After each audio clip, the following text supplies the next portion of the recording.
Bienvenidos a esta enseñanza. Usted se alegrará en los siguientes minutos porque la exposición de la palabra de Dios alumbra. La explicación de ella da entendimiento a los sencillos.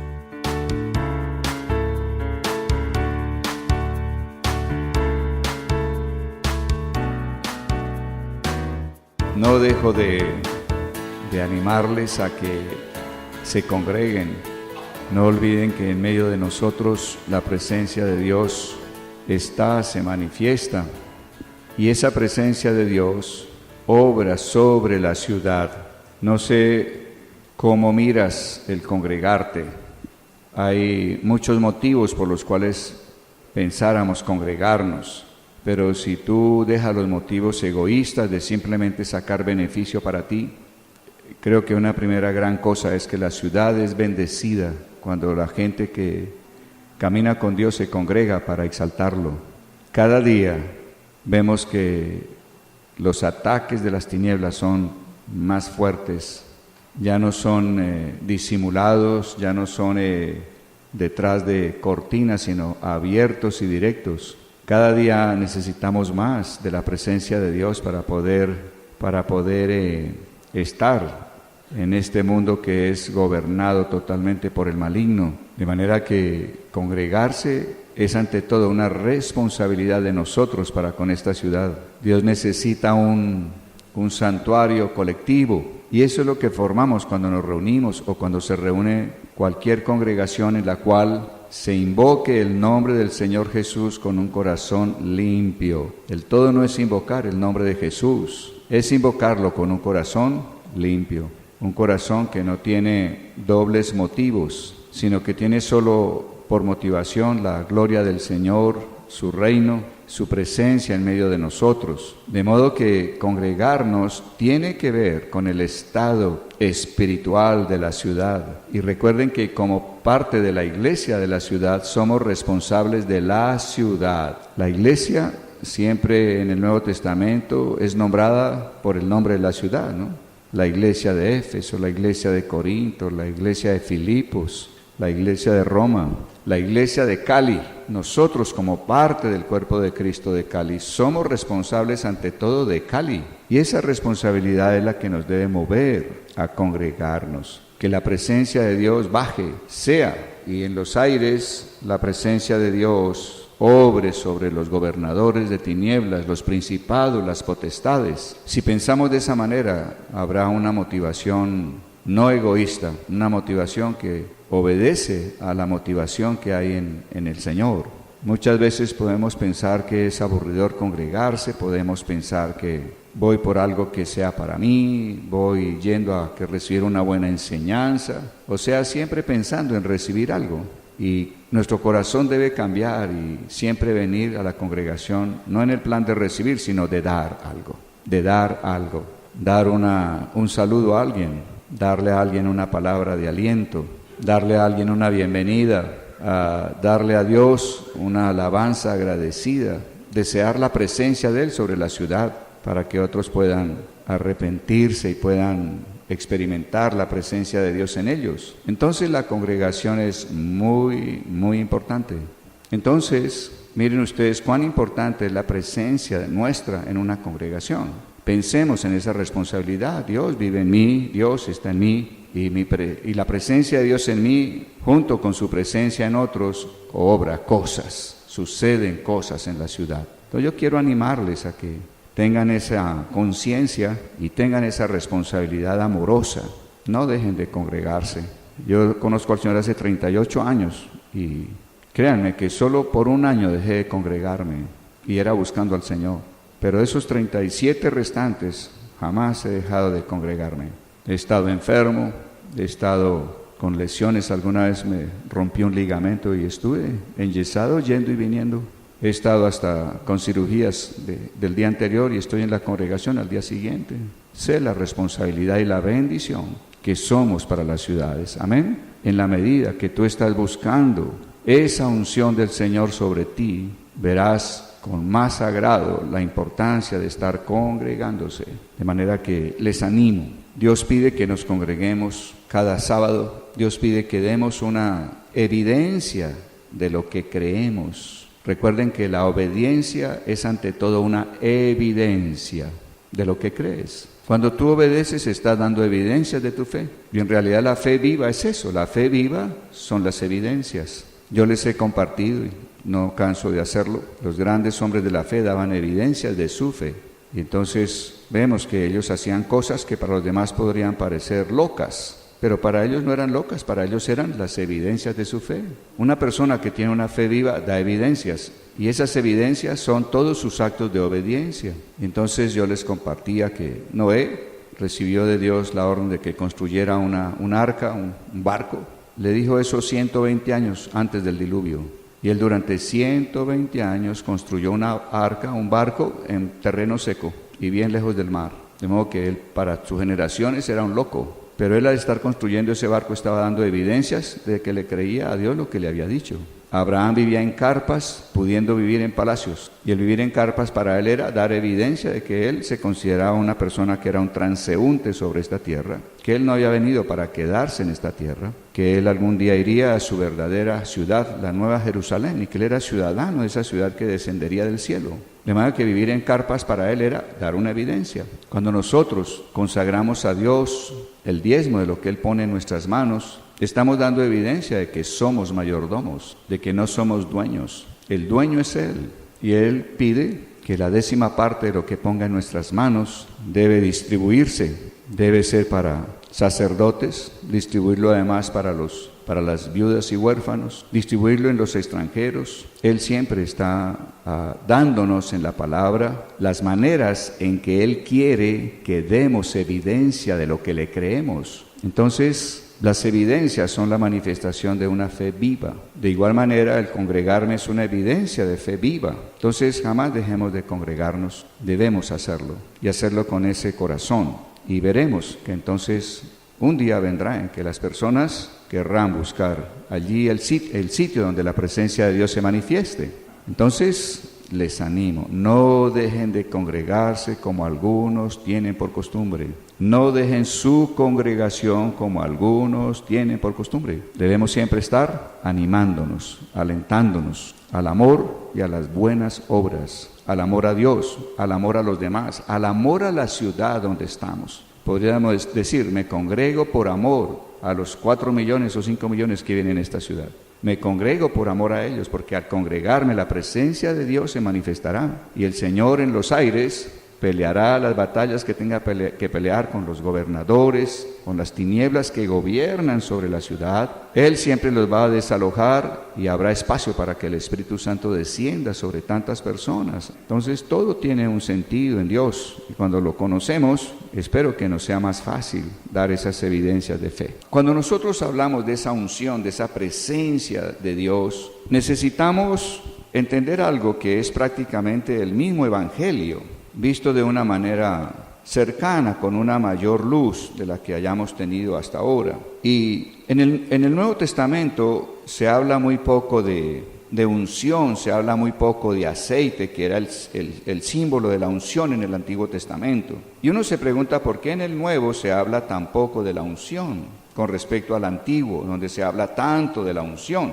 Y la unción siempre se ha tenido como esa manifestación o presencia del Espíritu Santo. Entonces una persona es ungida cuando el Espíritu Santo realmente vive y se manifiesta en esa persona. Decimos, wow, esa persona es ungida o es un ungido. Todos nosotros somos llamados a que la unción se manifieste sobre nosotros. Y para que esa unción sea real en nosotros, hay que entender algunas cosas sencillas, pero muy poderosas y que son profundas. Entonces quiero invitarlos a que vayamos al Evangelio de Marcos, capítulo 1. Vamos a leer desde Marcos 1:1. ¿Estamos? Podríamos decir que esta noche vamos a revisar cómo lograr la unción sobre nosotros, para que sucedan cosas allí donde estemos, en la congregación, en cualquier lugar donde tú te desplaces. Marcos 1:1 dice, principio del Evangelio de Jesucristo, Hijo de Dios. Como está escrito en el profeta Isaías, yo envío mi mensajero delante de tu faz, el cual preparará tu camino delante de ti. Voz del que clama en el desierto, preparad el camino del Señor, enderezad sus sendas. Aquí el Evangelio o el evangelista está hablando de Juan Bautista. Él era el hombre que iría delante del rostro de Jesús, prepararía el camino delante del Señor Jesús, clamaría en el desierto, preparen el camino del Señor, enderezcan sus sendas. Verso 4 dice, bautizaba a Juan en el desierto y predicaba el bautismo de arrepentimiento para perdón de pecados. Entonces Juan predicó el arrepentimiento para el perdón de pecados. Recuerden que el arrepentimiento es algo que da Dios. El hombre por sí mismo no puede generar arrepentimiento. El hombre por sí mismo lo único que genera es remordimiento, que es diferente al arrepentimiento. El remordimiento es esa tristeza que siente el ser humano después de hacer algo mal hecho, equivocado, torcido. Esa tristeza humana, sentimientos humanos, es para muerte, pero no causa ninguna vida. De manera que el verdadero arrepentimiento solo lo produce Dios. Eso es importante también saberlo, porque podríamos pensar que nosotros mismos podemos arrepentirnos y que eso nace de nosotros mismos, y no es cierto, no es así. Dice en el verso 5, acudía a él toda la provincia de Judea y todos los de Jerusalén, y eran bautizados por él en el río Jordán, confesando sus pecados. Entonces, además de predicar un arrepentimiento, había un bautismo en agua. El bautismo en agua habla no solamente de lavar los pecados. En el bautismo en agua las personas ingresan al agua en una piscina. Si tienen disponibilidad de un río, lo harían en un río. Y allí sencillamente confesamos nuestros pecados, lo que tenemos en la memoria, de lo que hemos hecho equívoco, y nos lavamos de esos pecados. Entonces el bautismo en agua primeramente es un lavamiento de pecados, pero el bautismo en agua, en segundo lugar, es la expresión de nuestra fe. Es otra evidencia de que creemos. ¿Y de qué damos evidencia cuando nos bautizamos en agua? Damos evidencia de que creemos que fuimos juntamente crucificados con Cristo. No solo para pagar las demandas de la ley, porque las demandas de la ley es que la paga del pecado es muerte, sino que además de cumplir las demandas de la ley con el bautismo en agua, con la cruz, con la muerte en unión con Cristo, en el bautismo estamos declarando que nosotros morimos, que no queremos, nos desprendemos de esa vida que fue la causante de todos esos pecados, en la que se originó todo lo equivocado que hicimos. Entonces, la muerte en la cruz tiene que ver con perdón de pecados y tiene que ver con la muerte a la vieja naturaleza que hay en nosotros. Sigamos leyendo con esos conceptos para poder entender lo que viene. Verso 6. Juan estaba vestido de pelo de camello, tenía un cinto de cuero alrededor de su cintura y comía langostas y miel silvestre. Juan era un tipo bien raro desde este punto de vista, porque si tú lo comparabas con los sumos sacerdotes que usaban todos los vestidos que establecía el Antiguo Testamento, eran vestidos realmente lujosos, eran vestidos absolutamente vistosos, y resulta que Juan viene a vestir de una manera totalmente opuesta. Es algo que llama la atención en cuanto a que el sacerdocio ya no era una cuestión de herencia, no era una cuestión de una tribu, sino que ahora el sacerdocio era una cuestión del corazón, de modo que el vestido quedaba totalmente afuera de lo que era la presentación de un verdadero sacerdote. Verso 7, y predicaba diciendo, viene tras mí el que es más poderoso que yo, a quien no soy digno de desatar, agachado, la correa de su calzado. Yo a la verdad os he bautizado con agua, pero Él os bautizará con Espíritu Santo. Entonces, vemos que después del bautismo en agua, de tener esa certeza de que morimos juntamente con Cristo como pago de esa muerte que demanda la ley por haber pecado, que además estamos declarando que la vieja vida egoísta, terrena, corrupta, es llevada a muerte en la cruz. Además de eso, entonces sabemos que nos espera un bautismo en el Espíritu Santo.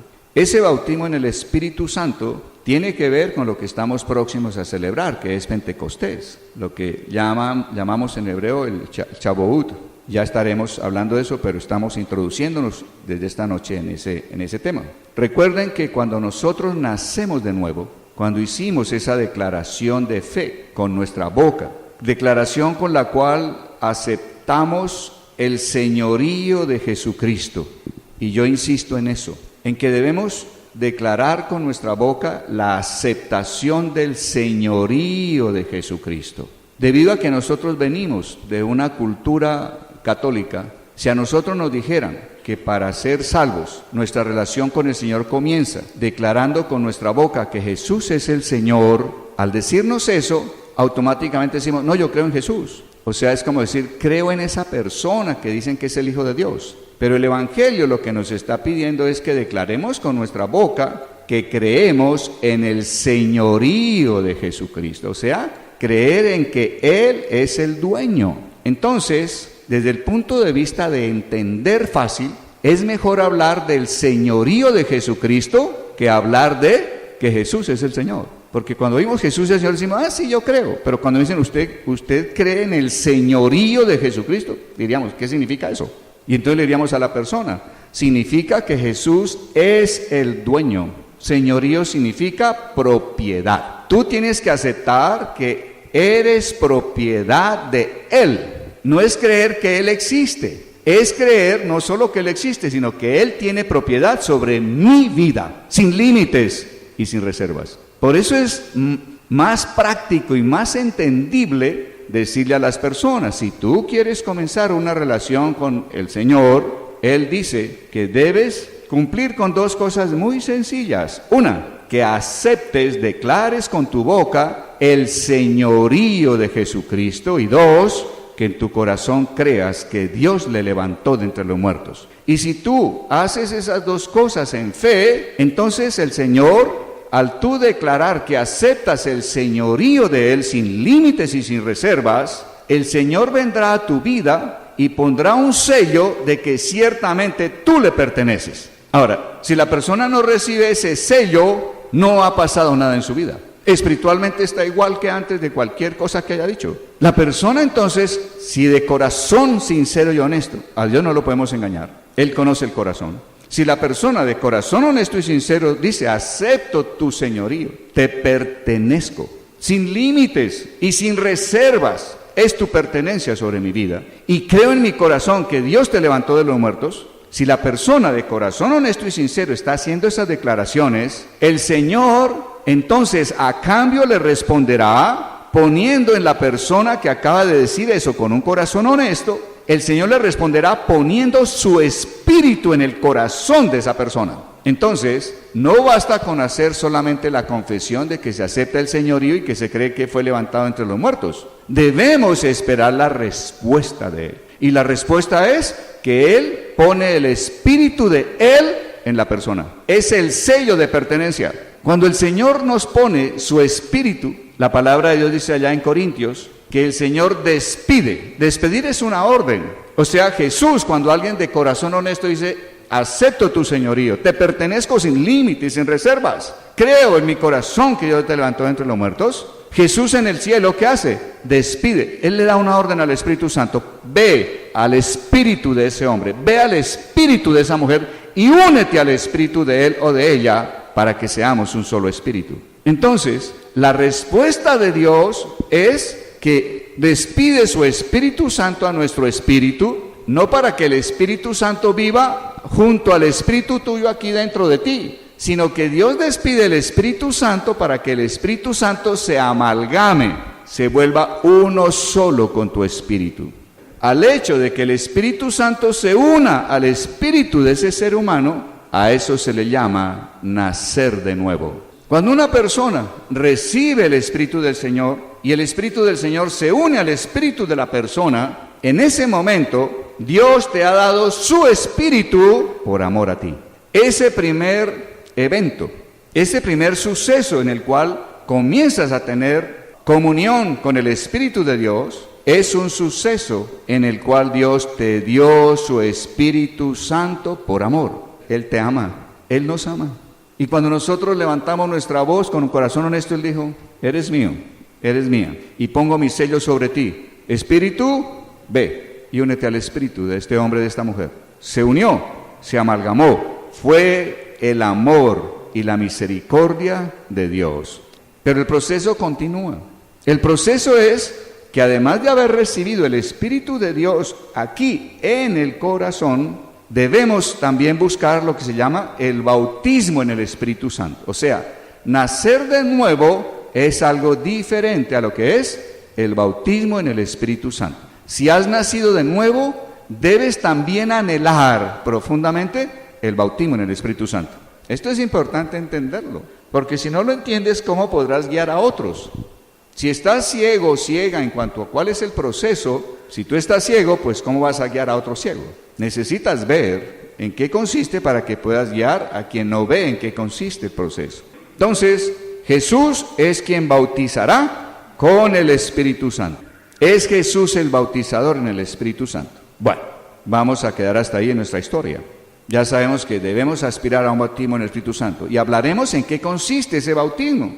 Y vamos a celebrar ese bautismo, porque el Señor pide que celebremos lo que fue Pentecostés, que fue lo que llamamos el bautismo en el Espíritu Santo.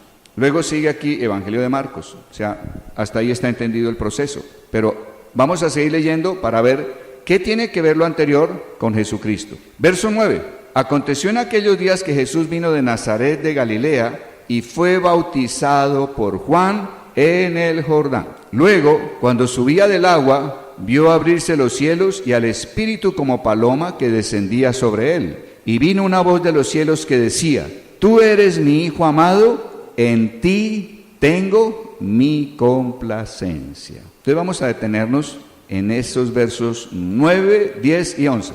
La primera pregunta es, ¿y por qué Jesús tenía que bautizarse en agua? Si el bautismo en agua era para perdón de pecados, la pregunta es, ¿Jesús como persona había pecado? No. Jesús debía bautizarse en agua, declarando que Él realmente se sepultaba, declarando que en Él había una muerte. Solo se sepulta lo que ha muerto. Entonces, Él está declarando que se sepulta, porque hay una muerte en Él. ¿Cuál es la muerte que hay en Jesús, razón por la cual Él se sepulta? Jesús está indicando con su bautismo en agua que Él muere a esa vida humana que quiere vivir haciendo lo que considera bueno o malo, separado de Dios. Jesús está indicando, yo aquí en el Jordán estoy muriendo, no quiero, me desprendo, me niego a vivir esa vida humana, terrena, egoísta, corrupta, me niego a vivir esa vida. Y tan cierto es que me niego a vivir esa vida que me sepulto, he muerto a esa vida, no quiero esa vida.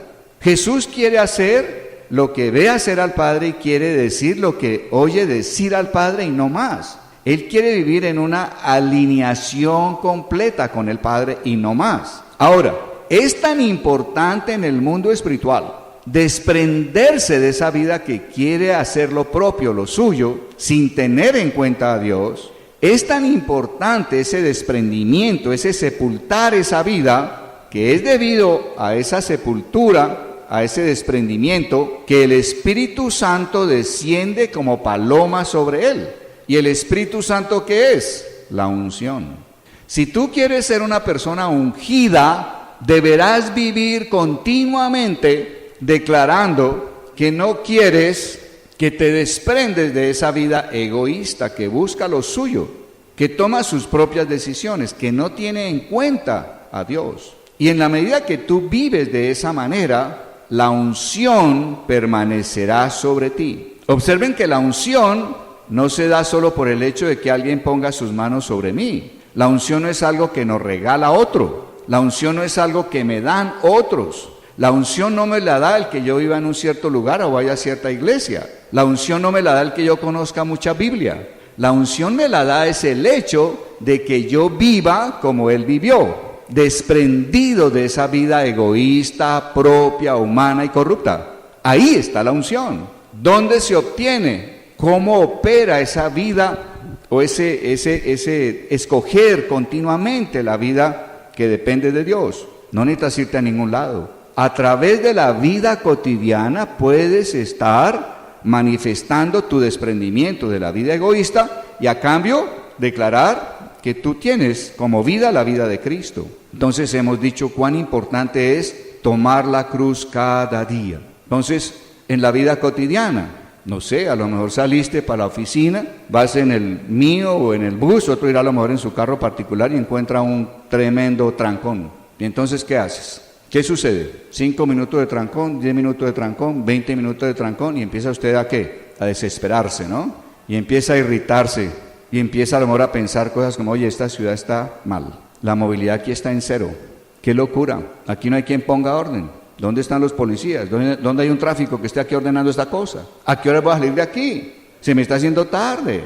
Y estás totalmente irritado, irritada, estás pensando todo ese tipo de pensamientos, en fin. En ese momento es el momento en el cual tú debes determinar y hacerte esta pregunta. ¿Esto que estoy sintiendo y pensando es la vida de Cristo? Entonces uno inmediatamente dirá, no. Él no estaría irritado y pensando pues que esto está hecho un desastre, que nadie gobierna, que dónde están las autoridades, que hay que irse de esta ciudad, que esta ciudad es un desastre. Él no estaría ni pensando ni sintiendo así. Entonces en ese momento tomo mi cruz y digo, ok, esto que estoy experimentando, que estoy pensando y sintiendo que no es la vida de Cristo, me desprendo de ello, lo reitero, esa vida vieja está en la cruz. Ese es su sitio, allá es donde la he puesto y debe permanecer allá. Y a cambio de esa vida que estoy reiterando, que está puesta en la cruz, declaro, he decretado con mi boca, he aceptado que la vida de Cristo es mi vida. Hágalo y verá que usted empieza a sentir diferente y a pensar diferente en los minutos siguientes. Es un ejercicio que tienes que hacer, es fe, es un cambio que haces por fe. Cambias la vida vieja egoísta que quiere otra vez manifestarse. Es el momento de reiterarle a esa vieja vida en dónde debe estar. Usted debe estar en la cruz. Vida que está aquí irritada, pensando mal, insultando, pensando cosas equívocas, perdiendo la paz. Esa vida, le reitero, usted debe estar en la cruz. Yo no la quiero, yo me desprendí de usted y está en la cruz. Y reitero, la vida de Cristo es mi vida. Entonces, ok, llegaste al trabajo, ya hiciste el ejercicio en el bus, vas bien, el día va bien, ¿cierto? Estás usando la cruz. Entonces llegaste al trabajo y encuentras que a lo mejor te dan una tremenda regañada por algo que fue otro quien lo hizo. Me acuerdo que alguna vez, para darles ejemplos prácticos, recién llegado a Cali en el año 80, hubo una quincena en que el mensajero se enfermó. Y entonces el que era gerente general de la empresa para la cual estaba trabajando en un tono sarcástico me dijo, ingeniero, como no tengo mensajero en esta quincena, usted va a ser el mensajero. Le dije, no hay problema, doctor, con gusto, yo soy el mensajero. Y entonces, en la mañana la secretaria me daba todas las consignaciones, todas las vueltas, las gestiones que había que hacer. Y yo iba y las hacía. En cualquier fin de semana este hombre tomaba el carro en que se hacían las vueltas de oficina, lo usó para algo, para ir a su finca, algo por el estilo. Lo cierto es que en algún momento parece que le dio a algún mayordomo de él el carro, el mayordomo pinchó, cambió la llanta y dejó el repuesto atrás sin despincharlo. Y este hombre toma su carro, va caminando por donde sea, se pincha, se baja, busca el repuesto y el repuesto estaba también pinchado. Entonces el hombre, ¿qué pensó? El ingeniero Valderrama, el mensajero que tengo. Y llega el lunes ese hombre envenenado. Señor Valderrama, que el doctor lo necesita. Doctor, buenos días. ¡Carajo! Era un hombre violento. No les cuento el resto de palabras que dijo. ¿Cómo es que usted me entrega un carro con el repuesto pinchado y no es capaz de decir nada? No entiendo esa... Dijo lo que quisiera. Ya me le dije, ¿sabe una cosa? Yo no he pinchado. ¿Cómo? No he pinchado. No sé si usted le entregaría el carro a alguien más, pero yo no he pinchado. De manera que no tengo nada que ver con el problema que usted realmente tuvo. Ahora, si yo al oír eso empiezo a pensar, este tipo es injusto. Oiga, ¿este tipo dónde está parado? Oiga, Dios, ¿cómo es que viene aquí cualquiera y va regañándome de esta manera tan horrible? Entonces cualquiera viene y me insulta, pues. Y yo esta mañana leyendo Biblia y pidiéndote que me ayudaras y que el favor de Dios y que la paz y que la bendición. Y esto es paz, esto es bendición. No, ¿qué está pasando? Yo no entiendo de qué trata este cuento. Si estuviera pensando de esa manera, ¿qué debería hacer yo? Tomar mi cruz en ese momento y decir, ok, esta vida que reclama, que cree que Dios está ausente, que Dios no me está teniendo en cuenta, que la oración no fue escuchada, esa vida no es la de Dios. Me desprendo, no la quiero a esa vida. A esa vida le reitero, usted está en la cruz, absorbiendo muerte. Y yo nuevamente indico, proclamo, decreto, mi vida es la vida de Jesús. Volviste a vivir la cruz. Y apenas son las 8:30 de la mañana. No es que esto lo tomen como una cosa ya teórica. Después viene otro compañero a ponerme a que le haga el trabajo de él, por ejemplo.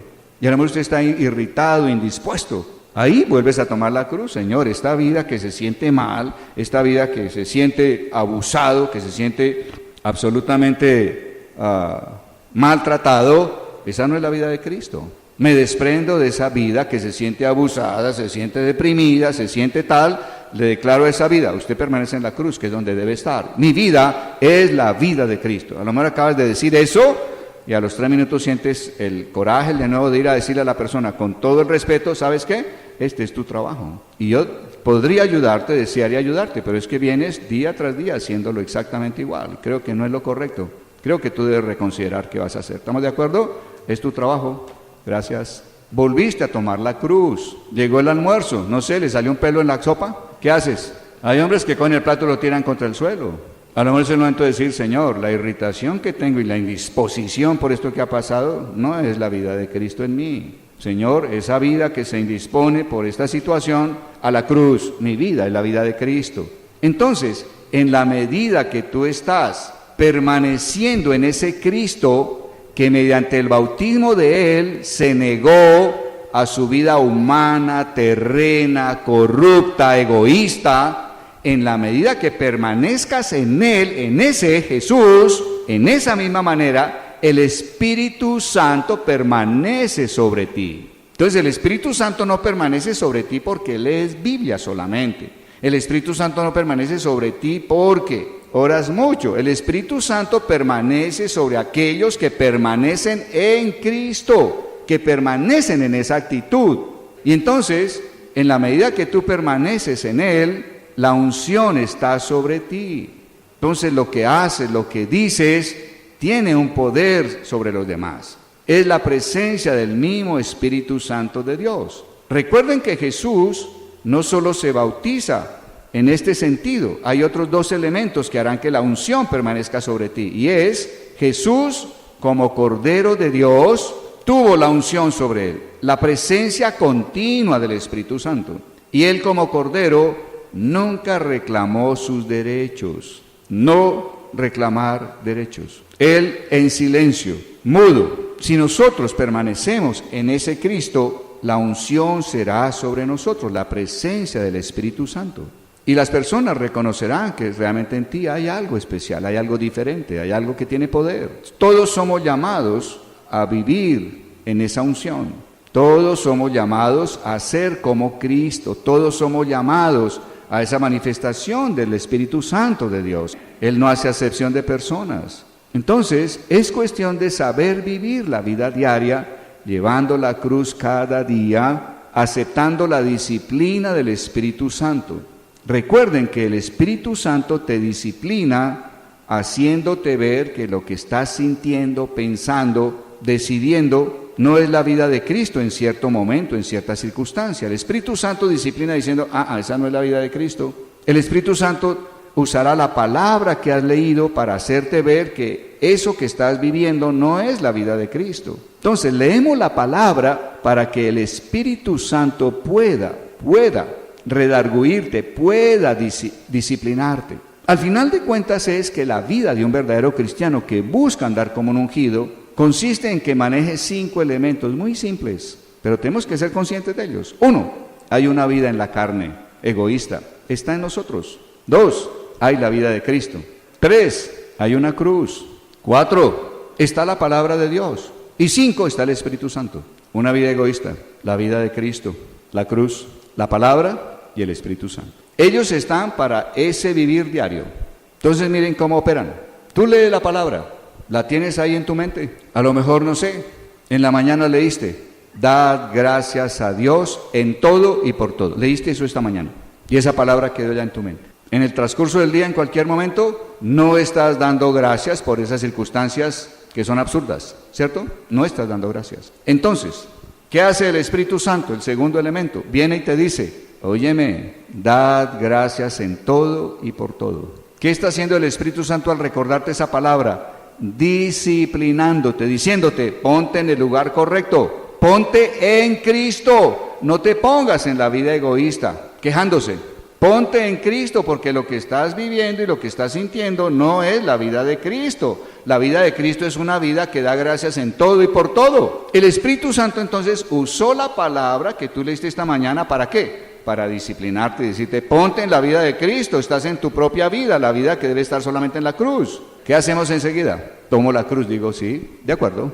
Y enseguida yo hago una elección y digo, esta vida que está enojada, que está discutiendo, que está hablando mal de fulanos o de menganos o de las autoridades o de la ciudad o de las situaciones, no es la vida de Cristo. De manera que, si dice el Santo Espíritu de Dios, estoy de acuerdo, me desprendo de esa vida que se está quejando, la pongo en la cruz por fe, ahí está en la cruz, ese es su sitio y no le permito que vuelva a levantarse. Ahí estás, en la cruz, muriendo. Y a cambio de esa vida que pongo en la cruz, tomo la vida de Cristo. Cristo es mi vida y esa vida se manifiesta tal como dice la Escritura, dando gracias en todo y por todo. Cristo es mi vida. Y usaste 5 elementos. ¿Sí te das cuenta? La palabra, el Espíritu Santo, la cruz, la vida caída, egoísta, terrena, corrupta, llámala como quieras, y la vida de Cristo.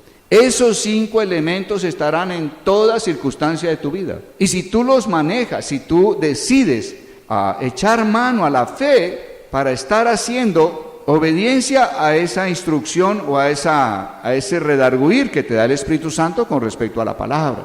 Si tomas la cruz, si pones esa vida egoísta que no está dando lugar a la vida de Cristo, la pones en la cruz y a cambio de esa vida tomas por fe la vida de Cristo, ese es un ejercicio de fe, es una obra de fe. Está en tu mano hacerla y te voy a decir algo, Dios no lo va a hacer por ti.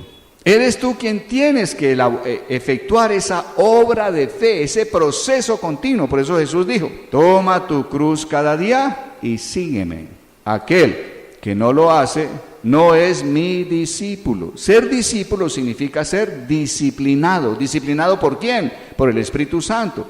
¿Qué es lo que usa el Espíritu Santo para disciplinarme? La palabra de Dios. ¿Por qué? Porque toda esta palabra que está en este libro no me muestra más que la expresión de la vida de Jesús. El libro es la expresión de la vida de Él. Y yo no podré caminar en esta palabra, no podré hacer esta palabra. Es Él quien la hace, es Él quien es esta expresión de la palabra. Por eso necesito estar continuamente echando mano de reiterar. No quiero, me desprendo de la vida egoísta y a cambio, me desprendo de la vida egoísta y la cambio por la vida de Jesús. La vida de Jesús es mi vida, por fe lo tomo, y estás diariamente trabajando en ello. Y en la medida que lo haces, entonces la unción permanece sobre ti. Cambiarán las cosas. Cuando nos reunamos sucederán cosas y están realmente reunidos personas que están con la presencia del Espíritu Santo en forma continua sobre sus vidas, porque están llevando la cruz, porque están aceptando la disciplina, son discípulos realmente del Señor. Eso es todo, simple. Por eso el Señor Jesús dijo, mi carga es ligera, esto es ligero, es cuestión de fe, no es más. Mi carga es ligera y mi yugo es fácil. Yugo es, la relación con Él es fácil. Eso nos daría lo que es una vida cristiana real y una vida que nos garantiza que entonces caminaremos como ungidos sobre esta tierra. El todo no es hablar cosas de Dios. Hay personas que podemos decir palabra de Dios, versículos a otros, pero el poder no está en las palabras que digamos, el poder está en la persona que las dice. No es decir versículos a otros, no es decirles palabra, porque el poder no está en la palabra, el poder está en la persona que está diciendo esas palabras. O sea, el poder de las palabras depende de que en ti esté el Espíritu Santo, de que en ti esté la unción, de que seas un ungido. El mismo versículo no tiene el mismo poder cuando sale de una persona no ungida que cuando sale de una persona que realmente es ungida, que vive en ese proceso diario con el Señor. Ahora, algo muy importante es, algunas personas diríamos, pero suena algo estresante el que yo esté pensando, bueno, pues si todos los días hay que morir en algo, una situación nueva, o lo mejor la misma situación que me dio hace 15 días, la pregunta es esta, ¿y cuándo acabo de morir? Pues, porque como estresante estar pensando, ¿y cuándo va a acabar esto? Pues, ¿cuándo voy a acabar de morir del todo? Pues, esa sería una buena pregunta. Nosotros debemos tener claro que nosotros hemos puesto esa vida egoísta, la hemos puesto en la cruz, ha muerto cuando fuimos al bautismo en agua. Dimos evidencia de que esa vida realmente la creíamos muerta juntamente con Cristo en la cruz. O sea, allí está la muerte total. Y entonces, ¿por qué tengo que estar llevando la cruz cada día? Porque esa vieja vida que tú pusiste en la cruz, en el bautismo en agua, ella se resiste, ella quiere levantarse de la cruz y tener nuevamente espacio, expresión a través tuyo. Entonces la cuestión no es hasta cuándo voy a morir, la cuestión es yo ya morí. Pero la vida que puse en la cruz, en el bautismo en agua, quiere levantarse a seguir expresándose. Y yo estoy dispuesto a mantenerme firme. Esa vida está en la cruz. Cada vez que ella quiera levantarse le diré, estás en la cruz. Estás en la cruz. Me desprendí de ti. Te reitero, me desprendí de ti. Vida egoísta, corrupta, no te quiero. Y te cambié por la vida de Cristo en mí. Reitero una vez más, Cristo es mi vida. Entonces no tienes el estrés de que cuándo va a acabar de morir. Tú moriste en el momento en que te bautizaste. El problema está en que la vida vieja se resiste. Ella querrá volverse a seguirse expresando, si tú le permites. Entonces, si yo entiendo esto, creo que hay un descanso, hay un reposo. Oye, esto no se trata de que yo pueda vivir todo esto. Esto es solamente la expresión de Cristo y solo la de Él. Y si yo estoy por fe tomando su vida en cada momento, Él en mí será la expresión de esto. Entonces llegará el momento en que después de que yo digo, Cristo es mi vida, la vida de Cristo da gracias en todo y por todo, llegará el momento en que a lo mejor en el próximo trancón que encuentre, a lo mejor en la misma ruta voy a decir, Señor, gracias. Gracias, Señor. No entiendo por qué. Basta con que tú lo entiendas. Gracias, Señor. Aquí estoy. Bendito seas. Y entonces la vida de Cristo está dando gracias. La vida de Cristo ya no se está irritando por la vaciada que te pegó el patrón. La vida de Cristo no estará enojada, disgustada, sintiéndote maltratado por la persona que te quiere echar el trabajo de ella. O sea, hay un cambio, empiezas a experimentar que ciertamente en ti hay una naturaleza nueva, hay una expresión nueva que obedece a la palabra. Eso es la vida cristiana, eso es vivir bajo la unción. Y si nos reuniéramos 2 o más que viviéramos bajo esa unción, sucederían cosas, como sucedieron en Berlín. Solo estábamos 4 pelagatos colombianos, pero pasaron cosas. Entonces, eso debe animarnos. La vida de Cristo en nosotros es lo deseable. Cristo, por donde iba pasaban cosas, ¿o no? Las cosas no quedaban igual cuando Él caminaba por cualquier lado, en cualquier circunstancia. O los demonios gritaban, o había gente que era sanada, ¿cierto? O estaba enseñando algo que realmente la gente necesitaba, o se resucitaban muertos, o eran leprosos limpiados, los ciegos veían, algo pasaba. La pregunta es, ¿nuestra vida es esa vida? Y tenemos que decir, no, yo quiero esa vida, y es para mí, es por fe. Voy a querer caminar con la cruz cada día. Para mí es reto cuando voy a algún lugar y no pasa nada. Sigo pensando, Dios, yo necesito y quiero, disciplíname, quiero que la unción esté en mí. Qué hermoso que Cristo en nosotros pudiera entrar en nosotros, hacer cosas y que las cosas no quedaran igual cuando salimos. Eso es la unción. Entonces, quiero animarles a que sea ese como el propósito. Y vamos a seguir estudiando acerca de la unción y de lo que es el bautismo en el Espíritu Santo. Muy bien, entonces vamos a orar, a darle gracias a Dios por ese regalo tan grande que es Jesús. Pensar que todo está en Jesús, que es mío, que Dios me lo ha regalado. Que aquí la cuestión se trata de que Él pueda vivir en mí. Se trata de que yo le haga espacio a Él. ¿Y cómo le hago espacio? Poniendo la vieja vida en la cruz cada vez que quiera manifestarse. Así de simple. Jesús para vivir necesita espacio dentro de nosotros. Y ese espacio se lo abrimos cuando estamos reiterando a esa vieja vida que quiere tener espacio aquí. Le reiteramos que debe estar ¿en dónde? En la cruz. Y entonces queda el espacio ¿para quién? Para el Señor Jesús. Así de sencillo es un cambio. La transformación, hemos dicho, es un cambio de una vida por otra. Simple, ya están. Tanto existe ya la vida carnal, de esa creo que has experimentado todos los años de tu vida antes de conocer al Señor, y existe la vida de Cristo. Ellas dos ya existen. No necesitas ni mejorarla ni cambiarla, simplemente haga el cambio de la una por la otra. La una la pones en la cruz y la otra la tomas por fe como tuya. Eso es todo lo que se llama transformación. ¿Es sencillo o no? Sencillo. No se trata de ser mejores, por favor, quitemos eso de nuestra mente. Quiero ser un mejor marido, quiero ser un mejor cristiano, quiero ser un mejor hijo, quiero ser mejor papá. No. No se trata de ser mejores, no se trata de ello. ¿Se trata de qué? De que hagas un cambio. La vida que has tenido como esposo, egoísta, póngala en la cruz, dígale a esa vida, me desprendo de esa vida egoísta que ha estado en mí, no la quiero. Y declaro por fe, la pongo en la cruz juntamente con Cristo, para que muera. Y la cambio La cambio, esa que pongo en la cruz, la cambio por la vida de Cristo. Cristo en mí es el buen papá, Cristo en mí será el buen esposo, Cristo en mí será el buen hijo, Cristo en mí será todo lo que Dios demanda. Ya está hecho, es Él.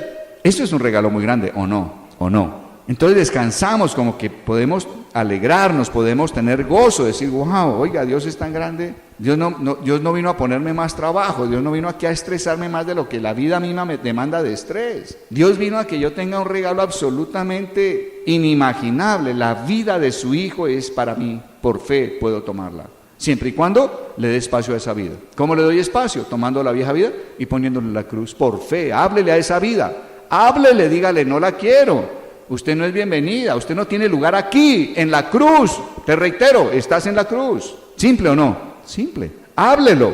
El apóstol Pablo dice, por cuanto he creído, hablo. Si tú crees en eso, háblele a esa vida, mándele a la cruz, háblele a la vida de Cristo y dígale, te recibo, te acepto, este es tu lugar, tú eres mi vida y quiero que continuamente seas mi vida. Si hemos creído, hablamos. El hablar es una evidencia de tu fe. Pierda el miedo, hable. ¿Estamos de acuerdo? Es simple. Ahora muchos dirán, pero es que me trabo, a veces no sé qué decir, no, me siento idiota hablando. Pues a ver, pase por encima de la idiotez que siente. Pase por encima del temor, pase por encima de qué oso aquí hablando yo solo. Porque hay personas que me han dicho eso a mí. Me han dicho, oiga, pastor, es que la verdad es que me da pena hablar solo. No, usted no está solo, esa naturaleza vieja es una realidad, háblele. La vida de Cristo es una realidad, háblele. Entonces, si creo, hablo. Entonces, hablen y expresen esa fe, por favor. Ahí está la transformación. Ese es el único trabajo que tenemos que hacer. Entonces, que sea la manera de actuar. Vamos a darle gracias a Dios. Hoy estamos dándole gratitud a Dios por todos los beneficios. ¿Qué beneficio más grande que la vida de Jesús como un regalo? ¿Qué beneficio más grande que la cruz para deshacernos de todo lo que le quita el espacio que solo Jesús debe tener en nosotros? Pensar que es algo tan sencillo. Es por fe, es por fe, es por fe. Bendito sea Dios. No se trata de ser mejores y de hacer el esfuerzo para ser mejores, de ninguna manera. Querer ser mejor es humanismo, es la tiniebla más grande, en que el hombre por sí mismo quiere asemejarse a Dios, en bondad, en misericordia, en amor, en lo que fuere. Eso es totalmente grotesco delante de Dios. Querer ser mejores para agradar a Dios. No, el único que agrada a Dios es Jesús. Y yo lo puedo tener a Él por fe. Amén. Y ya lo estoy agradando. Siempre y cuando estés haciendo el cambio. Siempre y cuando estés haciendo el cambio. Toma tu cruz cada día toma la cruz. ¿Para qué? Para que le reitere a la vieja naturaleza que debe estar en la cruz y puedas darle espacio para que digas, Jesús, tú eres mi vida, tienes todo el espacio dentro de mí. Eso es todo lo que es realmente andar como un verdadero cristiano, así de sencillo. Entonces creo que eso nos libera de cargas, de estrés, de disciplinas, de ponerte con ciertas cosas. Ahora, reitero, tienes que leer la palabra, porque la palabra es la que va a usar el Espíritu Santo para estarte disciplinando, para estarte ayudando a que hagas el intercambio, ¿de acuerdo? Necesitas leer la palabra, yo la leo y la seguiré leyendo. Creo que son buenas nuevas y tenemos que estar reiterándolas y estar repitiéndolas para que podamos estar caminando en ellas. Atrévase a hablar, atrévase a hablar. Hay un hombre y estamos compartiendo del Señor y yo le decía, tienes que abrir tu boca, tienes que decir. Le dije, tú eres un hombre de negocios, tú eres un hombre que tienes autoridad y tienes una cantidad de gente bajo tus órdenes, habla. Yo le decía, si usted entra en la mañana y la recepcionista está pintando las uñas y usted, que es el jefe, el dueño de la empresa, pasa de largo viendo eso y sigue derecho, pues es una manera de actuar. Pero hay otra. ¿Lo que está haciendo esa mujer es correcto? ¿Es el sitio para pintarse las uñas? ¿Es el tiempo? ¿Qué pensaría una persona que está en recepción esperándote? ¿Qué tienes que hacer? Le dije, habla. Por favor, Beatriz, este no es el lugar para eso. Si necesitas hacerlo, vas a un baño y que alguien te reemplace. Gracias, con que llegas a eso, la cuestión cambió. Estás ejerciendo autoridad. Cuando uno habla, ejerce autoridad. Entonces, no dejen de hablar, por favor. Háblenle a la vida vieja, háblenle a la vida de Cristo. Pongan a cada uno en su sitio. La cruz para la vida vieja. Yo soy el lugar para la vida de Cristo. Amén. Yo soy el recipiente. Yo soy la vasija en que va a estar esa vida. Lo acepto por fe. Y estará en ti. Amén. Pruébelo. Padre nuestro, te damos gracias. Levante tus manos al Señor. Dile, Padre nuestro, te doy gracias en esta noche. Entiendo, Señor, la simpleza, la sencillez, la transformación es un cambio, un intercambio. Y te doy gracias. Hoy entiendo por qué dices que tu yugo es fácil y tu carga es ligera. Gracias, Señor. Hoy quiero pedirte, dame la valentía para hablar, dame la valentía para abrir mi boca y poner cada vida en su lugar. Que yo abra mi boca para reiterarle a la vida egoísta que la cruz es su lugar. Por fe lo decidí y que de esa manera le doy espacio en mí a la vida de Cristo y que yo hable pidiendo a la vida de Cristo que sea mi vida y que permanezca en mí. La cruz es el lugar para la vida vieja. Yo soy el lugar para la vida nueva. Dígalo, yo soy el lugar para la vida nueva. Y te damos gracias, Padre. Cuán bueno eres. Qué regalo tan grande, Señor. Y qué bueno que tú nos invites a estar meditando cada 8 días, en que podemos reposar, descansar. No hay obras que hacer, disciplinas, rutinas, excepto hacer el cambio por fe. Padre nuestro, gracias. Méteme en ese descanso, méteme en ese reposo, y que en esa actitud de descanso y reposo, Jesucristo sea conformado en mí. Que mi corazón tenga la misma forma del corazón de Cristo. Santo Espíritu de Dios, que en el descanso y el reposo tú estés conformándome a la imagen de Cristo. Me estés transformando. Gracias, gracias, Señor. Hoy acepto la transformación. Hoy reitero, quiero la transformación. Hoy reitero, es fácil. Hoy reitero, voy a hablarle a esas 2 vidas. Voy a hablar a esas 2 vidas. En el nombre de Jesús. Padre nuestro, a ti sea toda la honra, toda la gloria, toda la alabanza. Yo quiero que la presencia tuya, Jesús, sea continuamente en mí. Y allí donde tu presencia está el Espíritu Santo, porque el Espíritu Santo reposa sobre ti. El Espíritu reposa sobre el Cordero, y allí donde tú estés está la unción. Y yo quiero caminar en esta tierra como un ungido.